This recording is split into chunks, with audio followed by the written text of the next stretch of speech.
Uno de los temas más apasionantes de la fisiología vegetal es lo que concierne a la nutrición de las plantas. Entonces, en esta oportunidad trataremos de abordar este tema dividiéndolo en dos fases, en dos partes, porque es un tema bastante amplio. En la primera tocaremos lo que son generalidades y funciones de los nutrientes, y en la segunda parte tocaremos lo que tiene que ver con la entrada, movimiento y las deficiencias de estos nutrientes en las plantas. Abordaremos esta primera unidad haciéndonos una pregunta, un cuestionamiento que nos puede enfocar hacia dónde hacer esta discusión. Y la pregunta es, ¿qué necesitan las plantas para crecer? Y ese ha sido un planteamiento que se ha hecho el ser humano, los científicos, principalmente los que tienen que ver con el funcionamiento de las plantas, de tal manera que uno de los primeros que registramos es Van Helmont, allá al inicio de los años 1600, es decir, inicio del siglo ya XVII. Se preguntó o se hizo un planteamiento, tomó una planta, un árbol, y lo creció en 200 libras de suelo, es decir, aproximadamente 2 quintales de suelo. Y lo hizo durante 5 años, dándole solamente agua, solamente agua. Después de los 5 años, determinó que todo estaba, faltando solamente 2 onzas de suelo.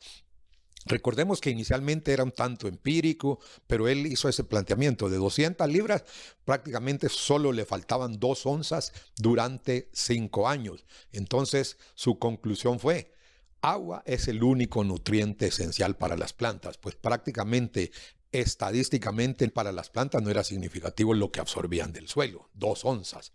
Pero ahí, seguidamente, Boyle, ahí a mediados ya de 1600, hizo otro análisis y dice que en su planteamiento él lo que llegó a determinar es que las plantas contienen sales, espíritus, tierra y aceite, los cuales él creía que eran derivados del agua. Estaba de acuerdo con Van Helmont, que agua es la que necesitaban, pero que las plantas internamente contenían sales, espíritus, tierra y aceite. ¿Y de dónde pudo haber venido ese planteamiento de este gran científico? Pues pensemos un momento en esto. Aquí tenemos una plantita en una maceta creciendo, es una planta ornamental, y se ve que la planta crece hacia donde está la fuente de luz. Pero la pregunta es, ¿quién le dice a esta planta hacia dónde dirigirse? Y usted lo puede notar que ella sigue la luz. Esto es lo que este autor vio en ese momento y dijo, bueno, las plantas tienen algún espíritu, tienen algo que les hace responder a esto. Ya después de tanto tiempo y de todos los descubrimientos que tenemos, hoy casi nos resulta un poco ancestral decir que espíritus, pero eso es lo que llamamos ahora fototropismo y es lo que él determinó como espíritus. Hagamos bien ese planteamiento. Es más, hagamos este otro segundo cuadro. En laboratorio se puede hacer crecer, usted puede tener estos granitos de maíz, los puede poner a crecer usted y ve cómo hay una parte que se dirige hacia el suelo y la otra se dirige hacia la luz. Es más, miren esta primera parte que tenemos ahí, donde señalamos esa parte que es lo que se llama el coleoptilo, en este caso del grano de maíz, busca la luz. Y esta otra parte, que es lo que llamamos la radícula, se aleja de la luz y busca la tierra. Actualmente esas respuestas las conocemos como fototropismo, buscar la luz, y geotropismo, buscar la tierra. Pero eso ya después de todos estos años se ha llegado al descubrimiento. Pero este primer investigador dijo que lo que habían eran espíritus, y porque las plantas siguen esa respuesta. Después de mucho tiempo sabemos que esas respuestas son hormonales, que las plantas tienen ese tipo de respuesta a lo que él llamó espíritus. Entonces, yendo a fondo, otra pregunta, ¿qué necesitan las plantas para crecer? ¿Qué es lo que necesita? Según los primeros investigadores, agua era básicamente, y de suelo era mínimo lo que había requerido. Pero después de tanto tiempo, John Woodward llegó ya en 1700 a hacer otro planteamiento. Creció la spearmint. Esa es una planta de laboratorio. Es una de la familia de las labiadas. Es una planta de laboratorio. Y la creció en agua. Miren qué curioso este investigador. La creció en agua proveniente de diferentes fuentes.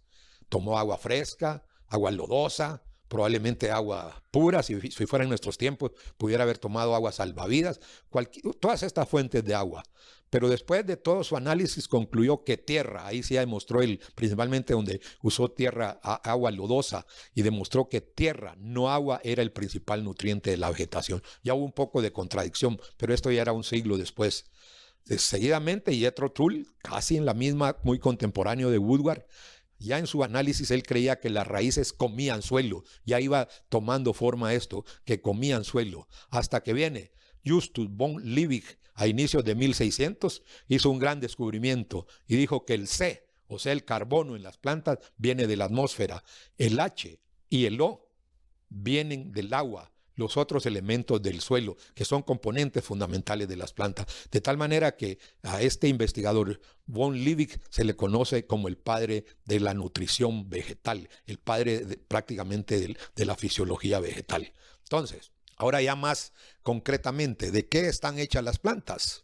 Si analizamos de qué es lo que están compuestas las plantas, vamos a llegar a una determinación. Haciendo un análisis proximal, haciendo un análisis de la composición de una planta, al lado izquierdo tenemos la composición del vegetal. Dice que aproximadamente el 90% de un vegetal es agua y el 10% es materia seca. Hacia la derecha hacemos el análisis de esa materia seca. De esa materia seca, el 95% aproximadamente en volumen es CHO, carbono, hidrógeno y oxígeno. Veamos qué importantes estos elementos. Y solo el 5% son de elementos minerales. Qué importante este análisis ya para irnos enfocando hacia dónde dirigir la discusión. Entonces, después de tanto análisis, se han encontrado en las plantas los siguientes elementos. Más o menos alrededor de 50 elementos químicos han sido encontrados en las plantas en general. Sin embargo, muchos no son necesarios para el crecimiento, para el desarrollo del vegetal, pero están ahí como componentes de los vegetales. A la conclusión que se llega es que hay 17 elementos químicos que son en esencia requeridos por todas las plantas y algunos más que son requeridos por algunas plantas.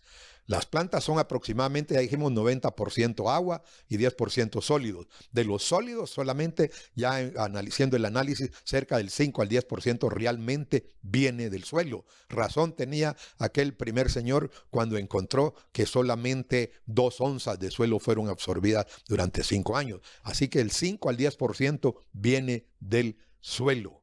Pongámosle atención a esto.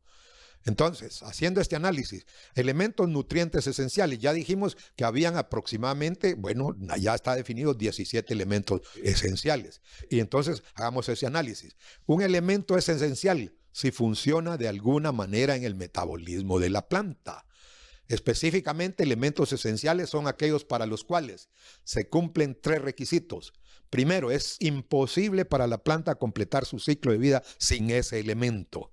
Segundo, una deficiencia puede corregirse solamente si se suple este elemento. Y tercero, el elemento está directamente involucrado en la nutrición de la planta y no en resolver una circunstancia puramente ambiental. Entonces, resumiendo los elementos esenciales, dijimos que eran 17. Incluye 17 elementos que son requeridos por todas las plantas. Hay algunas plantas que pueden requerir alguno, pero estos 17 son requeridos por todas las plantas. Y se han dividido en 2 grandes grupos. Aquí tenemos en el primer gran grupo 9 de estos elementos que se llaman macro porque son los que en mayor se requieren. Carbono, hidrógeno, oxígeno, nitrógeno, fósforo, potasio, azufre, calcio y magnesio. Y los otros se les ha denominado micronutrientes porque son en menores cantidades. Pero mucho cuidado, mucho ojo. No quiere decir que no lo requieran. Las plantas son esenciales porque ya dijimos, básicos, si no la planta no completa su ciclo de vida. Así que en los micronutrientes tenemos hierro, manganeso, zinc, cobre, molibdeno, boro, cloro y níquel. Así que tenemos ahí los 2 grandes grupos de los elementos esenciales, macro y micronutrientes. Adicionales, hay algunos como el sodio, el sílice, el baño y el cobalto, que en algún momento son requeridos por algunas plantas, pero no se les ha dado ese grado de esenciales porque no son requeridos por todas las plantas. Esos 17 son requeridos por todas las plantas. Haciendo un repaso de su química, más o menos ubiquemos aquí en donde están. En los grandes grupos, ustedes ven, por ahí está el carbono, el hidrógeno y el oxígeno, que son los mayores.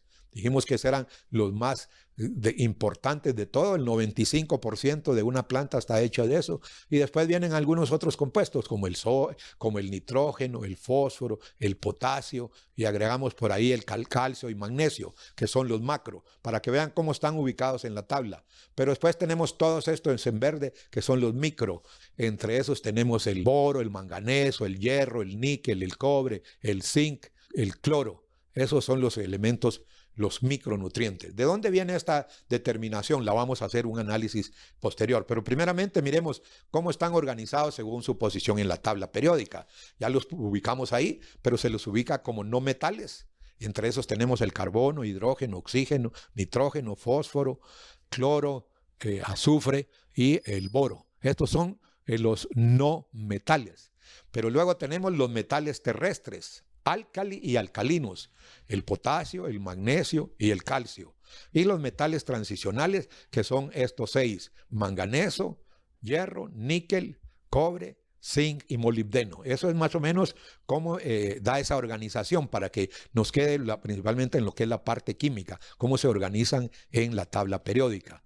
Ahora bien, los elementos esenciales para las plantas, decía, y ahora lo vamos a recalcar porque hay macro y hay micro. Si hacemos un análisis muy generalizado, este cuadro, aquí hacia la izquierda comenzamos con el elemento, el símbolo químico, peso atómico, no lo vamos a discutir para todos, pueden después hacer un repaso ahí viéndolo, la forma iónica y la concentración. Lo que quiero poner énfasis es la concentración en seco aproximado. Los macronutrientes.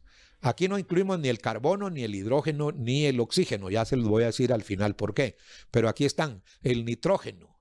Si ustedes ven hacia la derecha, el nitrógeno, una concentración aproximada en seco es 4%. Miren cómo se mide en porcentaje. Fósforo 0.5%, potasio 4%, magnesio 0.5%, azufre 0.5% y calcio 1%.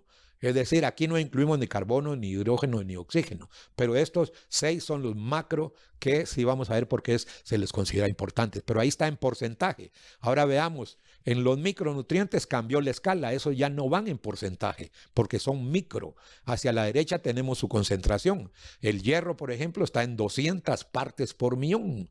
El manganeso está en 200 partes por millón. Si estuviera expresado esas partes por millón en porcentaje, serían aproximadamente 0.02%. Entonces vean cuál es la cuantía de los macro versus los micro. De tal manera que el zinc es 30 partes por millón, el cobre tenemos 10 partes por millón, el boro 60 partes. Miren el molibdeno, uno de los micro, 2 partes por millón. El cloro sí son 3.000 partes por millón. Pero tomo como ejemplo el boro. No porque sea 2 partes por millón deja de ser esencial. Aún en esas 2 partes por millón, si la planta no lo tiene en esas concentraciones adecuadas, no completa su ciclo de vida. Por eso es que es esencial para todas las plantas. Y ahora tenemos aquí los esenciales, pero no se aplican. Es decir, eso las plantas los toman. Ya vamos a ver cómo los toman. El carbono, que es 40%, esto ya es en porcentaje, en peso. El hidrógeno 6%, estamos diciendo en seco. El oxígeno 40%. Solo comparen entre el carbono, el hidrógeno y el oxígeno, llegan a ser el 85% en peso, comparado aún con los macro, que si ustedes ven los macro apenas llegan tal vez al 10% u 11% por ahí, y los micro no llegan ni al 1%. De tal manera, ahí vemos la importancia que tienen los macro versus los micro, y principalmente esos que no son aplicados, pero que la planta, ahí vamos a ir viendo cómo hace para abastecerse de ellos. Carbono, hidrógeno y oxígeno. Hay otros elementos que pueden ser encontrados en los tejidos vegetales, pero que no son esenciales. A veces se encuentra sodio, selenio, cobre, sílice, rubidio, estroncio, flúor, yodo. Pero estos no son necesarios para el crecimiento y desarrollo normal. Aquellos son esenciales porque sí se necesitan por todas las plantas para su crecimiento y desarrollo. Y aquí veamos cómo está esa escala de concentraciones, y la voy a explicar así rapidito. Carbono es uno de los principales. Aquí ya dije que el carbono es esencial, el mayor de todos los elementos, y dice concentración en partes por millón para ir en una equivalencia. 450.000 partes por millón. Nitrógeno ya son 15.000 partes por millón. Es también uno de los macro, pero si vemos, hagan su cálculo matemático, el nitrógeno cabe 30 veces en el carbono, porque es 15.000 versus 450.000. El potasio cabe 45 veces. Y así podemos ir viendo. De tal manera que el último, molibdeno, que es 0.1 en concentración, haciendo el cálculo así matemático, rápido, diríamos que el molibdeno cabe 4.500.000 veces en carbono. Y es uno de los menos en concentración, pero no por ello deja de ser esencial. Todos estos que están aquí son esenciales, desde el carbono hasta el molibdeno que hemos puesto. Y si hacemos una curva comparativa más objetiva y más representativa, ¿qué es lo que consume la planta? Tenemos que poner en número 1 luz, ya lo vamos a explicar por qué. Número 2, los macronutrientes, ya dijimos carbono, hidrógeno y oxígeno, por eso es que se le llama primarios a los tres estos. Y ya vienen los macronutrientes secundarios, nitrógeno, potasio y fósforo. Y los micronutrientes, miren cómo están los tres que ponemos, el hierro, el zinc y el boro, que están hasta la derecha. Pero, repito, no por ellos dejan de ser esenciales. Entonces, veamos unos ejemplos. Aquí tenemos un cuadro comparativo de cuánto consumen de nutrientes distintos tipos de vegetación en kilogramos por hectárea por año. El brócoli, uno de los hortalizas comunes, miren ustedes cómo consume 165, 10, 210. Aquí que quisiera que vean más que todo los datos, que los graben más que todo, miren muy objetivo y general cuánto, pero si ven, nitrógeno es uno de los principales y ahí es donde está el número 1. Fósforo viene a estar por ahí segundo y realmente es potasio.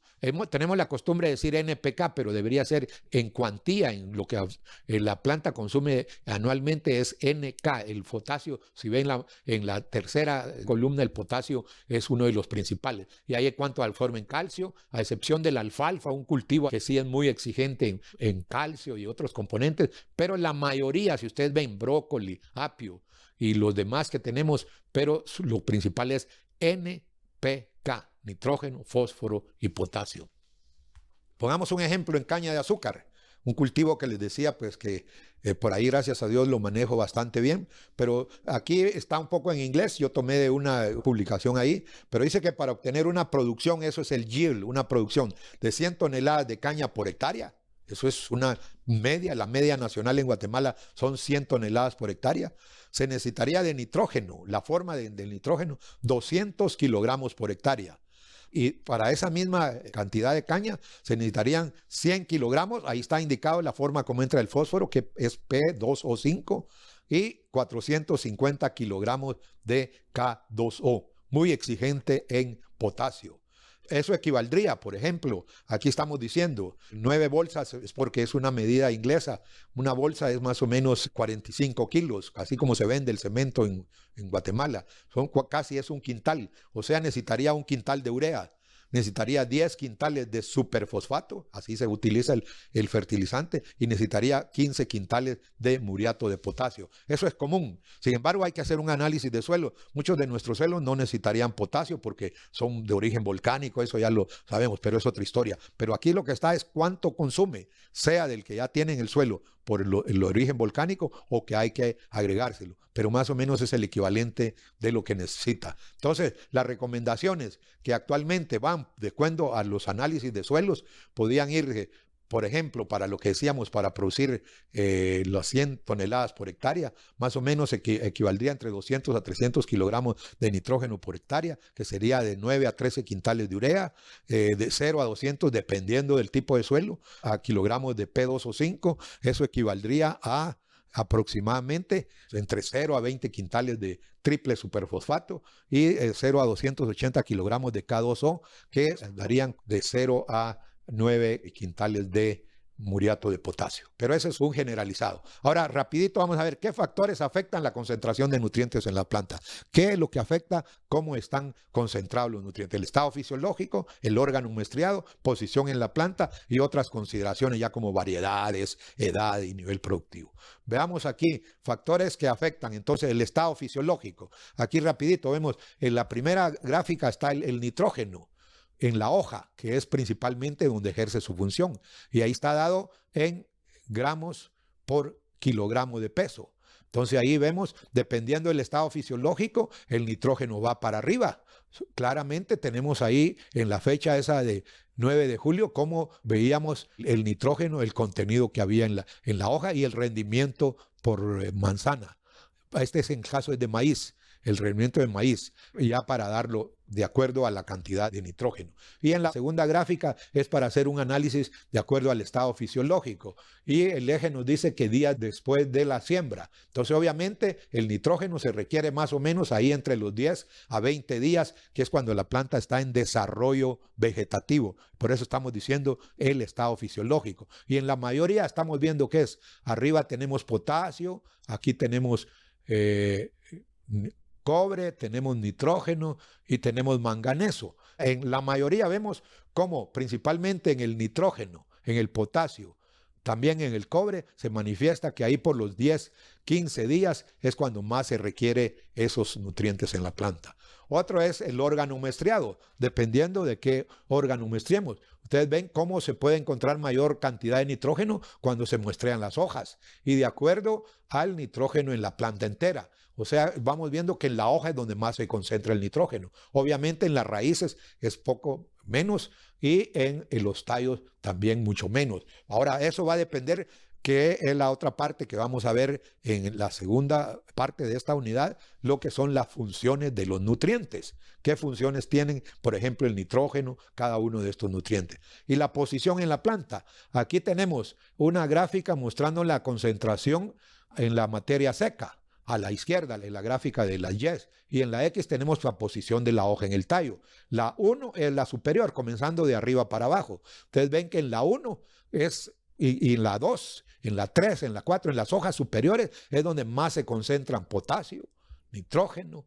fundamentalmente. Esos, porque son de los macronutrientes y muy importantes. El fósforo es un poco al contrario. Sí comienza, sí tiene, pero ven, y siguen la curva del fósforo, van a ver que aunque es menos, pero también hay mucho más en la hoja superior, que cuando ya llega la hoja 10, 11, que están en las X. Esa X nos marca el número de hoja. Y entonces vemos, a excepción del calcio y magnesio, que sí se concentra mucho en las hojas bajeras. Eso hay que irle poniendo atención, que en la segunda parte lo vemos. Calcio y magnesio sí se concentran en las hojas inferiores. La 10, 11, 12 ya son hojas muy, muy inferiores, pero las primeras son hojas superiores. Entonces eso dependía de dónde se concentran los nutrientes. Ahora miremos entonces qué funciones tienen los nutrientes en las plantas, para irnos entendiendo. El carbono, hidrógeno y oxígeno ya dijimos que son los que más contenido tiene una planta.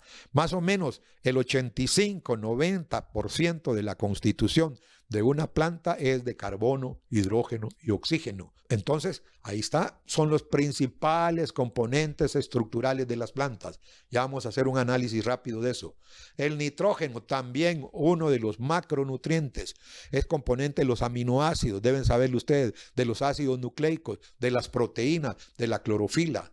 El fósforo está constituido de los fosfolípidos. Para recordarles, los fosfolípidos son los componentes fundamentales de los tejidos, es decir, lo que son las membranas celulares están constituidas por proteínas y además por fosfolípidos. Ahí está el fósforo, muy fundamental, pero también es componente importante que en algunas otras unidades hemos tratado de explicarlo, cómo es que se forma y se transfiere la energía absorbida del sol hasta que finalmente viene a ser puesta en una forma ya biológica, que es el llamado ATP, adenosín trifosfato. Ahí es la importancia del fósforo. El potasio, muy clave. La mayoría de reacciones en la planta tienen que ver con la regulación osmótica, porque la ósmosis es transporte de una sustancia de un lugar de mayor concentración a uno de menor concentración a través de una membrana selectivamente permeable. Y ahí el azufre finalmente dentro de los macro. ¿Por qué el azufre? Porque el azufre es componente de las proteínas. Muchos aminoácidos ya están constituidos de azufre. Entonces, muy importante el azufre. Veámoslo así. Carbono, CHIO, carbono, hidrógeno y oxígeno, son el esqueleto constitutivo de las biomoléculas. Biomoléculas debemos de entender que son todas estas. Están los carbohidratos, los ácidos nucleicos, los lípidos, las proteínas y aún las vitaminas. Todos están constituidos del esqueleto de carbono, que en una de las primeras unidades analizamos cómo es que se absorbe el carbono, cómo es que se entra el hidrógeno y cómo es que entra el oxígeno a las plantas. N y S, nitrógeno y azufre, el complemento perfecto, le llamamos nosotros, para estas biomoléculas. Entonces, con carbono, hidrógeno, oxígeno, nitrógeno y azufre, está constituido todo el esqueleto de las plantas. Ahí que es la importancia del carbono, del hidrógeno y el oxígeno, así como del nitrógeno y el azufre. Las biomoléculas juegan parte muy importante en las biomoléculas. Recordemos que la pared celular, que es el constitutivo fundamental de una célula vegetal, es lo que diferencia la célula vegetal de la célula animal. Este constitutivo, que es la pared celular, está formado de celulosa, y la celulosa es glucosa, son cadenas de glucosa, y la glucosa es un azúcar simple, carbono, hidrógeno y oxígeno, ahí está metido el carbono. La membrana celular, se los mencionaba, la membrana celular, que es la que mantiene la integridad de la célula, está constituida fundamentalmente de fosfolípidos y proteínas. Las proteínas son carbono, hidrógeno, oxígeno, azufre y también nitrógeno. Y los fosfolípidos tienen fósforo, ya lo mencionamos, y tienen también carbono, hidrógeno y oxígeno. Aquí está la importancia de todos estos elementos. La rubisco, analizamos cuando vemos el proceso de metabolismo. Se piensa que es la proteína más abundante en el mundo, ya que está presente en cada planta que se somete a la fotosíntesis y a la síntesis molecular a través del ciclo de Calvin. El resumen de Moore, un investigador muy famoso, et al., incluye la valoración de que la rubisco compone hasta el 20 a 25% de la proteína soluble de las hojas y se produce en la tierra a una tasa de alrededor de 1000 kilogramos por segundo. Así que no nos aflijamos, siempre va a haber alimento en la tierra porque existe doña rubisco, así le llamo yo a esta enzima muy valiosa. Y esa rubisco es una enzima, es una proteína. Recordemos que está formada de carbono, hidrógeno, oxígeno, nitrógeno y azufre, fundamentalmente los elementos macro. Estiman que cada persona en la Tierra está soportada por cerca de 44 kilogramos de rubisco. Así que ahí los amables estudiantes, amables técnicos que me escuchan, no tengan pena que detrás de ustedes hay alrededor de 44 kilogramos de rubisco para fabricar alimento, para captar carbono, para captar hidrógeno y oxígeno y formar los alimentos que son necesarios. Ahí está de cómo doña rubisco es fundamental en todo el proceso metabólico, todo lo que es la alimentación, no solo para las plantas, sino para todos los seres vivos. El fósforo, quiero recalcar sobre el fósforo, porque es formador de ATP. Ya decíamos que es la energía para la vida. Si no hay ATP, las células no funcionan, no hay vida. La vida está, gracias a Dios que hay y se forma ATP. Y el ATP viene de esta transformación. Viene ahí hacia la derecha, tenemos de donde viene la energía lumínica para transformarse en ATP. Y ahí es donde el fósforo juega su rol muy, pero muy importante. Siguiendo con las funciones de los nutrientes, ya sacamos a los principales, pero también hay otro de los macros, el calcio, muy importante en la cementación de las paredes celulares. Cuando estudian su anatomía vegetal, tienen que ver que las células no son sencillamente una unida con otra, tienen sus membranas, pero están cementadas por una lámina, se llama lámina media, que es como que se imaginen ustedes en una construcción donde hay ladrillos. La lámina media es como el cemento, y el cemento es el que pega una célula con otra. Eso es lo que sirve el calcio, para cementar, para pegar las paredes celulares y formar los tejidos. Muy valioso el calcio. El magnesio, muy importante en la clorofila, es decir, estamos hablando de todo el rollo de la energía y todo esto, pero si no hay clorofila, no hay cómo fijar la luz, no hay cómo absorber la luz, y el magnesio es la molécula, es el componente fundamental, el átomo fundamental de la molécula de clorofila. Y ahí vienen los otros ya micro, el hierro, el manganeso, el cobre, el zinc. No por ello dejan de ser importantes y esenciales. Sirven para la activación enzimática. Recuérdense que las reacciones metabólicas, las reacciones que se dan en la célula, todas, tal vez si no el 100%, pero dijera que la gran mayoría involucran activación enzimática porque requieren enzimas. Y también ahí juega su papel importante el hierro, el manganeso, el cobre, el zinc, y también en el transporte de electrones. Transporte de electrones es valioso, lo explicamos cuando se da el proceso de las reacciones lumínicas en la fotosíntesis, el proceso de transportación de electrones en los mitocondrias. Todo requiere de estos elementos muy importantes. El boro, muy importante en la división celular. Para que una planta crezca, se desarrolle en sus meristemos, tiene que darse la división celular, porque el meristemo no puede permanecer así inactivo, y la división celular se activa por medio del boro. El cloro es muy importante en la regulación osmótica, uno de los elementos también esenciales. El molibdeno, hay una enzima muy importante, la nitrato reductasa, que es la que toma. Fíjense qué importante, que cuando entra el nitrógeno no puede entrar en forma de NH2, que es el grupo amino para las proteínas. Debe ser reducido, y debe ser reducido de nitrato a amino, y ahí actúa esta enzima nitrato reductasa, muy valiosa. Así que concluyamos con algunos de los micro, pero el cobalto esencial para la fijación del nitrógeno, esa misma que estamos mencionando ahí de la nitrato reductasa, requiere de otro componente como el cobalto. Y también el sodio entra finalmente, esencial para la regulación osmótica de las halófitas, es decir, principalmente a plantas suculentas como las de desierto, las cactáceas, crasuláceas, que necesitan guardar agua. Ahí es importante el sodio. El baño es importante también en las reacciones de oxidorreducción, aunque no muy generalizado. Y el sílice requerido por algunas gramíneas para darle rigidez, es decir, cuando se acercan ustedes a una hoja de maíz, a un zacate, y lo que corta es fundamentalmente porque tiene sílice como uno de sus principales componentes de las paredes celulares.